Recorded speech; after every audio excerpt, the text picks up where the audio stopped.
Hello बच्चों, कैसे हो सब। आज हम पढ़ेंगे कंपेयरिंग क्वांटिटीज चैप्टर नंबर 7। और मैथ्स अब आपके लिए बनेगा बच्चों का खेल, बहुत इजी।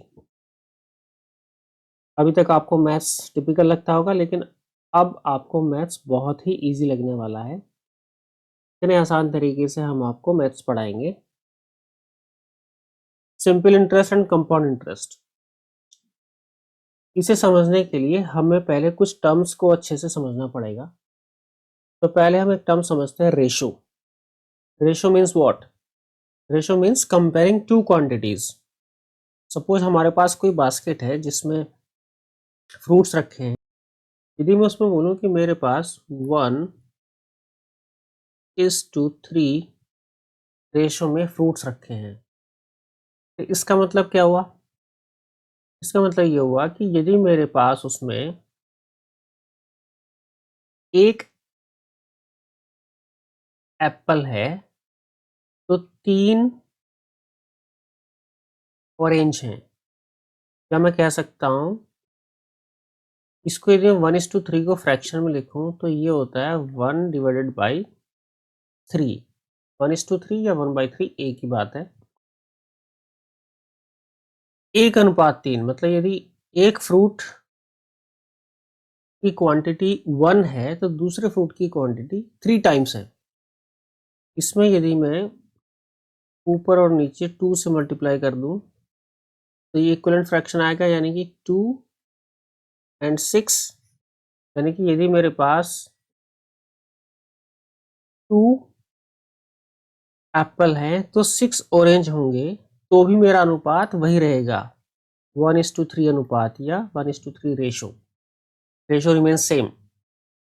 यदि मैं कहूं कि मेरे पास किसी बास्केट में 1:1 रेशो में फ्रूट्स रखे हैं, इसका मतलब क्या होगा? इसका मतलब ये होगा कि मेरे पास यदि 2 एप्पल हैं तो 2 ऑरेंज होंगे, 5 एप्पल हैं तो 5 ऑरेंज होंगे। मतलब इक्वल रेशो है, ये इक्वल अनुपात है। यदि मैं कहूं कि मेरे पास 1:4 रेशो में फ्रूट्स रखे हैं, क्योंकि एक टाइप का फ्रूट की क्वांटिटी 1 है तो दूसरे टाइप के फ्रूट की क्वांटिटी 4 है, तो इसका मतलब होगा 1:4 अनुपात, यानी कि 1:4। एक यानी कि एप्पल यदि मेरे पास 5 हैं, 5 हैं, तो मेरे पास ऑरेंज होंगे 4 टाइम्स, 5 4 जा 20। मेरे पास एप्पल यदि 7 है तो 4 टाइम्स होंगे मेरे पास ऑरेंज, 7 4 जा 28। ये हुआ हमारा रेशो, अनुपात। I hope ratio is clear to you now. It's very simple. अब आते हैं हम नेक्स्ट टर्म पे, परसेंटेज। परसेंटेज क्या होता है? अभी जैसे आपने देखा कि 1:1 ये इक्वल अनुपात है। मान लो हमारे पास एक सर्किल है और मैं बोलता हूं कि इसको बराबर बराबर हिस्सों में बांट दो। बराबर बराबर हिस्सों में बांट दिया, ये इक्वल इक्वल, इसको बोलेंगे 1:1 रेशो। यानी कि इसको हम बोल सकते हैं कि हाफ हाफ बांट दिया हमने, आधा एक हिस्सा ये और एक हिस्सा ये, 2 हिस्से बना दिए। तो टोटल कितने हिस्से हैं इसके? 2।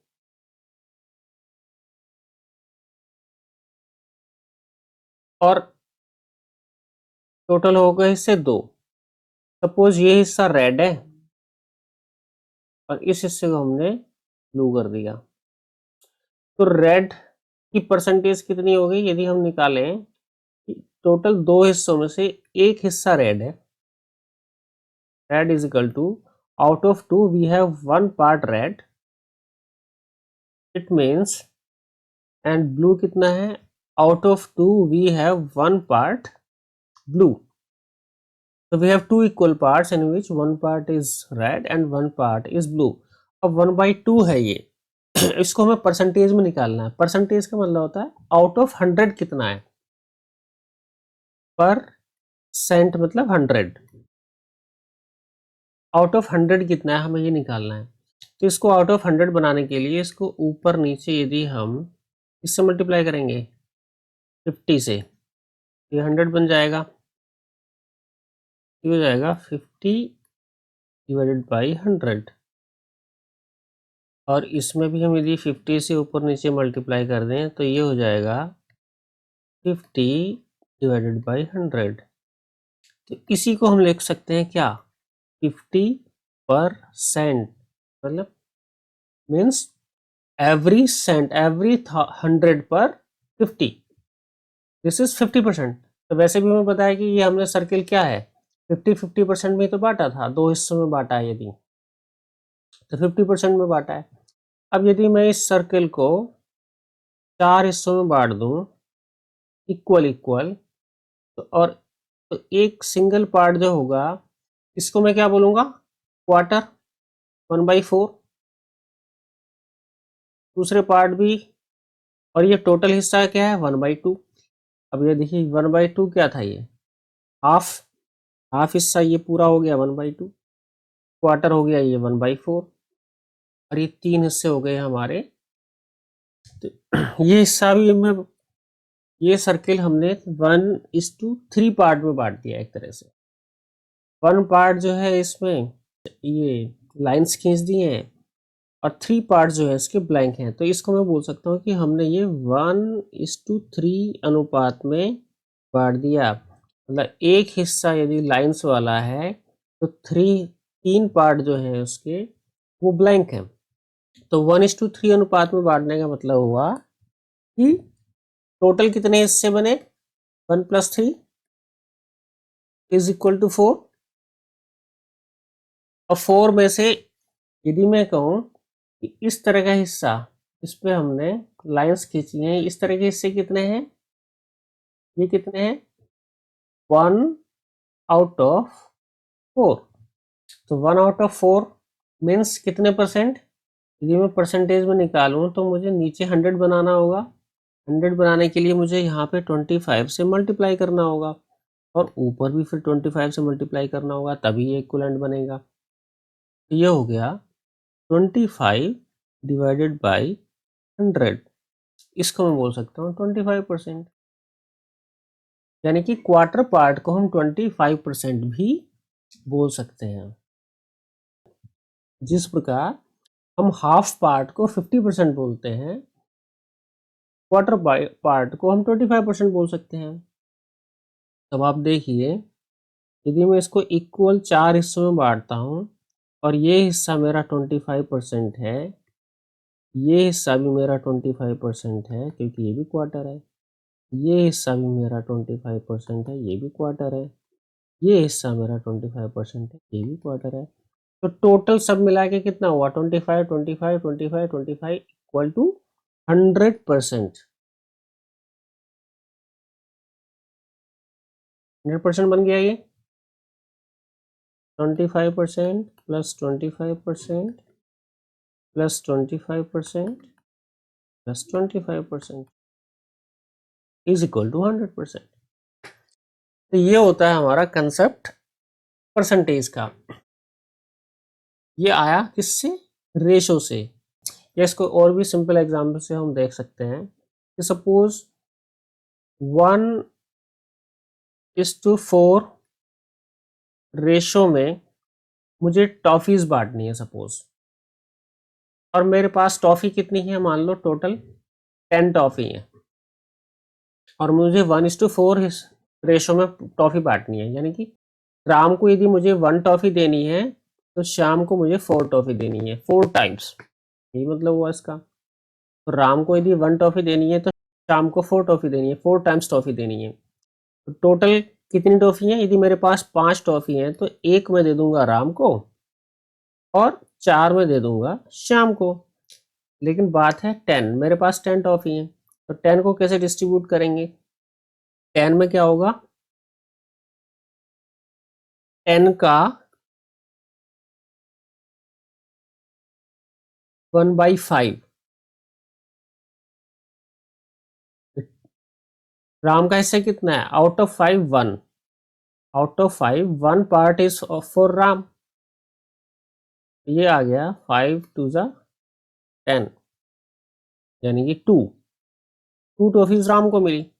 अब 1/5 को यदि मैं परसेंटेज में देखूं तो वो होगा, नीचे और ऊपर हम 20 से मल्टीप्लाई कर देंगे तो ये जाएगा 20%, तो ये 20% ही तो हुआ। अब यदि मैं शाम को देखूं तो शाम को कितने मिलेंगी, 4 टाइम्स। यदि राम को 2 मिल रही है तो शाम को 4 टाइम्स मिलेंगी, यानी कि 2 4 जा।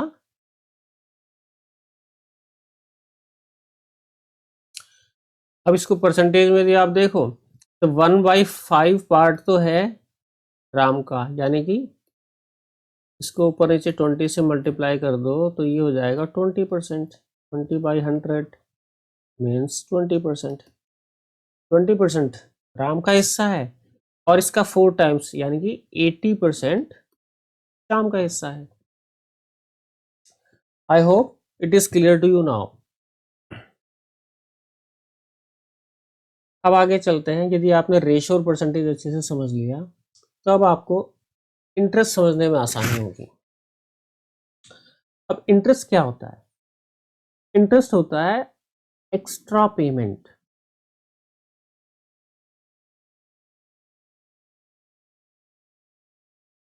अब यदि हम किसी से पैसे उधार लेते हैं या देते हैं, सपोज ये राम है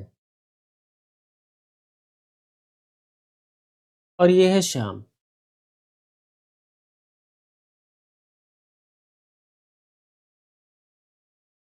श्याम बोलता है राम से कि यार मुझे 100 रुपये उधार दे दे, तो वो 100 रुपीज इसको उधार दे देता है।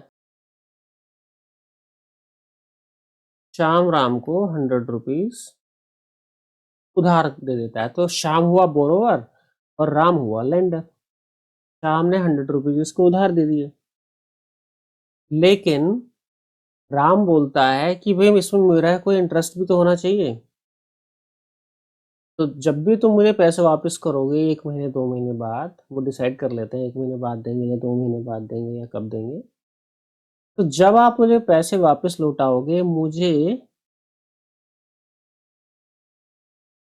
100 रुपीज में कुछ एक्स्ट्रा पेमेंट ऐड करके देना आप।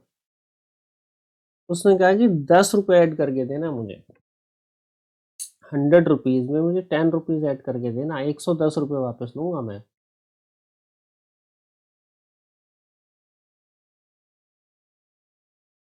तो ये जो एक्स्ट्रा पेमेंट हुई, दिस इज इंटरेस्ट। और इसी इंटरेस्ट की वजह से राम हुआ interested to lend the money to Shyam. Otherwise वो क्यों इंटरेस्ट होगा? यदि कोई बोले कि 100 रुपये दे दो और 100 रुपये ही वापस ले लेना, क्यों इंटरेस्ट होगा? अच्छा चलो, दोस्तों में तो दे भी सकते हैं बिना इंटरेस्ट के, लेकिन सपोज ये कोई बैंक है जो पैसा उधार देता है, लोन, बैंक लोन देते हैं, तो बैंक हमें लोन देगा तो वो हमसे इंटरेस्ट लेता है। बैंक यदि हमको लोन देगा तो वो हमसे शाम से, यदि शाम बैंक से लोन लेगा तो शाम को इंटरेस्ट देना पड़ेगा, बिना इंटरेस्ट के तो बैंक लोन देगा नहीं। तो लेंडर को जो एक्स्ट्रा पेमेंट दी जाती है, जो उससे हमने इनिशियल अमाउंट लिया था उसके अलावा जो एक्स्ट्रा पेमेंट दी जाती है, उसको बोलते हैं इंटरेस्ट। अब ये इंटरेस्ट कितना हुआ? अब 100 रुपये पे 10 रुपये उसने एक्स्ट्रा दिया। श्याम ने राम को 100 रुपये पे 10 रुपये एक्स्ट्रा दिया, मीन्स 10 रुपीज आउट ऑफ 100।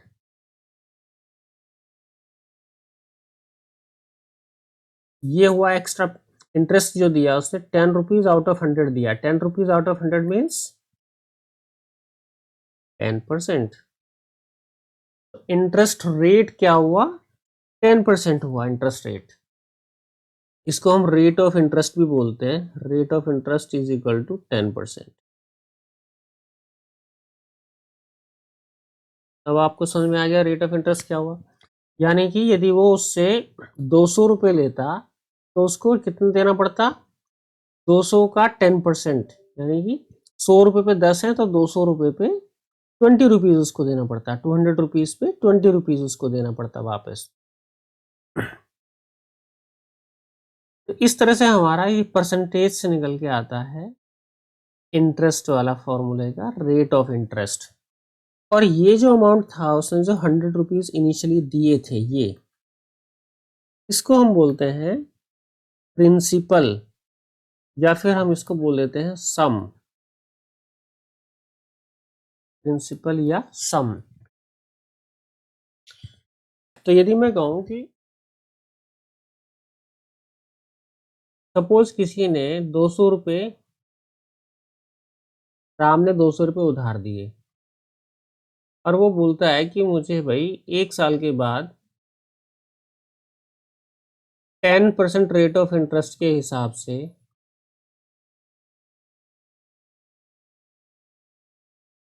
1 साल के बाद पैसा वापस चाहिए, वापस दे देना। तो शाम उसको कितने पैसे वापस देगा, शाम उसको पैसे वापस देगा इंटरेस्ट के साथ, यानी कि वो उसको 200 रुपये तो देगा ही देगा। पहले निकालेंगे हम इसका इंटरेस्ट, तो इंटरेस्ट कितना बैठेगा भाई, 200 रुपये पर 200 रुपये का मीन्स मल्टीप्लाई 10%, इंटरेस्ट भी तो देगा वो 200 रुपीज का, या इसको बोल सकते हैं 10% ऑफ 200 रुपीज। तो ऐसे लिख सकते हैं हम 10% of 200 rupees,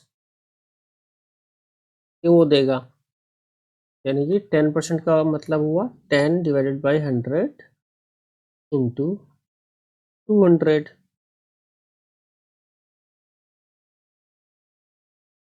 100 2 is 200, 2 into 10 means 20, तो 20 रुपीज हुआ इंटरेस्ट। तो वो कितने पैसे वापस देगा, अमाउंट, जो टोटल पैसा वापस देते हैं उसको बोल देते हैं हम ए, मीन्स अमाउंट, मिश्रधन हिंदी में। तो अमाउंट हो गया उसका 200 रुपीज जो उसने प्रिंसिपल लिया था वो, plus 20 rupees interest, total 220 rupees वो करेगा वापस। ये I hope it is clear now. तो अब इससे आप देखो ये आपका एक फॉर्मूला भी बन गया। से ये क्या था आपका P, ये क्या था आपका R, और यहाँ पे हम यदि इसमें हम 1 से मल्टीप्लाई कर दें, क्योंकि टाइम क्या था 1 ईयर, टाइम 1 ईयर था। तो PRT, this is the formula of simple interest.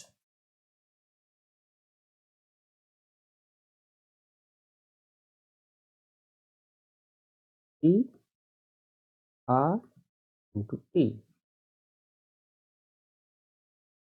क्योंकि सोचो यदि 1 साल के लिए दिया है तो उसने 20 रुपीज दिए हैं, 2 साल के लिए दिया हुआ होता 2 साल बाद वो वापस करेगा, तो यहाँ पे 2 रख देंगे तो ये 20 का डबल हो जाएगा, 40 रुपीज 3 साल में 60 रुपीज होगा 3 टाइम्स।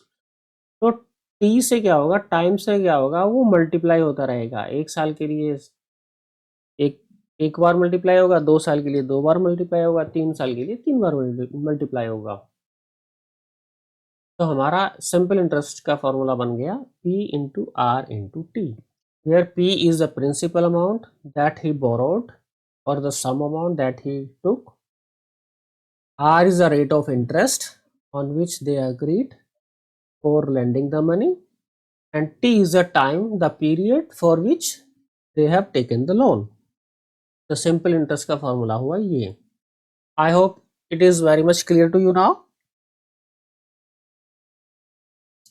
तो ये समझ लीजिए बिना इंटरेस्ट के कोई भी बंदा इंटरेस्टेड नहीं होता लोन देने के लिए, उधार देने के लिए।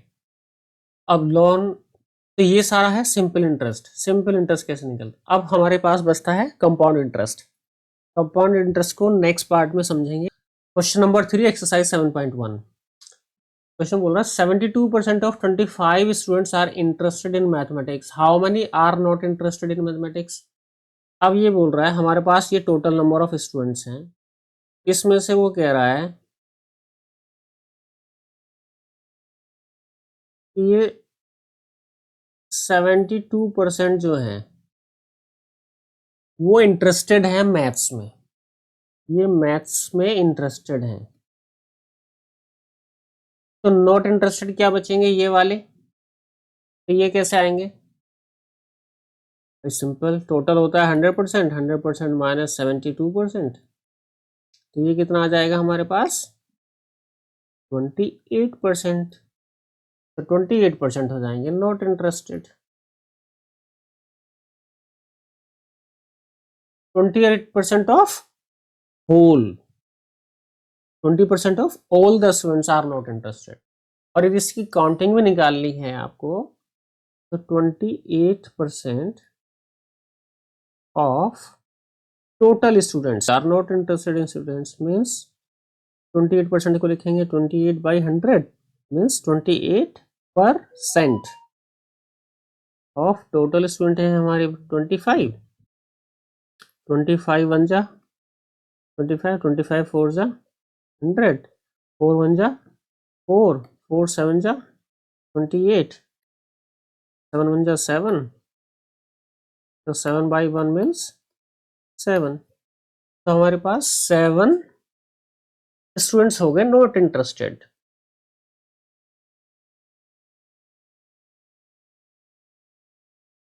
तो परसेंटेज में हमारा आंसर आया 28%, और काउंट में हमारा आंसर आया 7, सिंपल। अब एक और क्वेश्चन देख लेते हैं। इफ चमेली had 600 rupees left after spending 75% of the money, how much did she have in the beginning? अब हमारे उसके पास टोटल तो 100% मनी था, वो बोल रहा है कि 75%, सिंपल बात है, 75% कितना होता है, ये सारा हिस्सा 3/4, तो कितना बचा 25% बचा, ये उसने स्पेंड कर दिया, तो बचा कितना 100 माइनस 75% इज इक्वल टू 25%, ये लेफ्ट बचा उसके पास।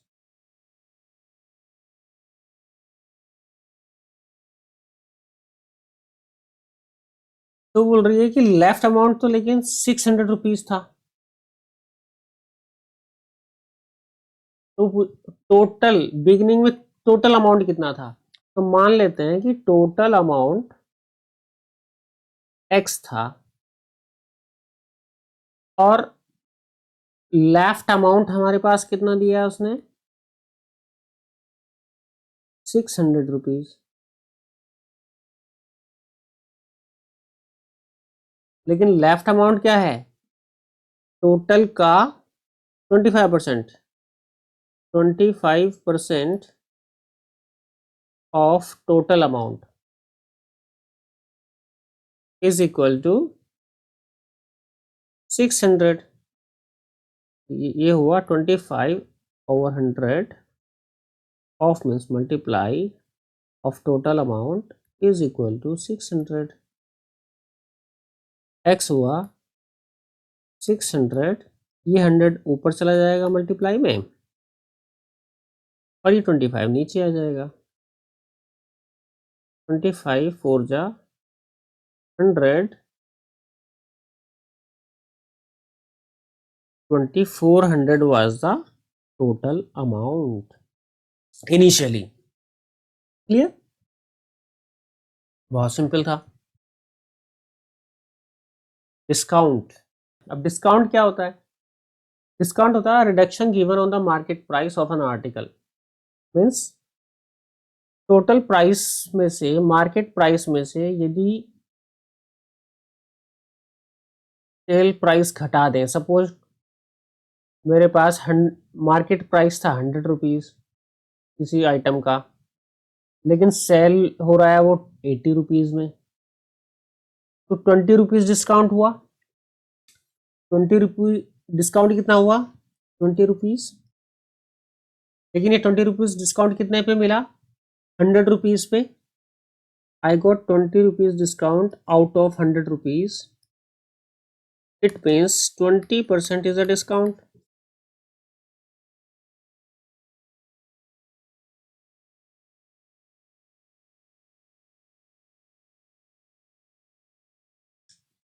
आपने सेल देखी होंगी, कहीं लिखा होता है 25%, 50%। और 50% यदि कोई डिस्काउंट दे रहा है, 50% डिस्काउंट देने का मतलब क्या हुआ कि वो 100 रुपीज वाला आइटम 50 रुपीज में दे रहा है। ये 50 का डिस्काउंट दे दिया तो डिस्काउंटेड प्राइस क्या हो गया? 100 माइनस 50 इज इक्वल टू 50। तो डिस्काउंट मतलब छूट, कितना अमाउंट कम देना पड़ रहा है उसको एक्चुअल प्राइस से। तो मार्केट प्राइस जो भी हो उसमें से सेल प्राइस यदि हम घटा देंगे तो ये आ जाएगा डिस्काउंट प्राइस।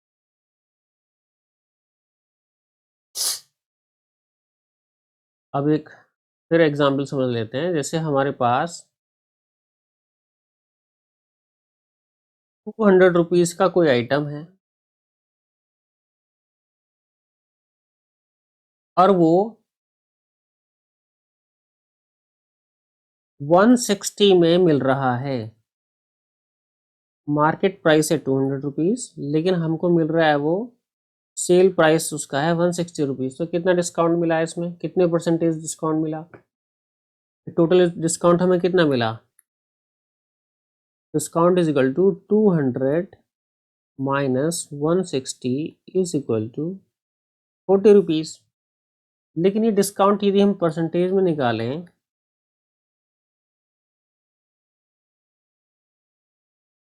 तो 40 रुपीज हमें कितने रुपए पे मिले?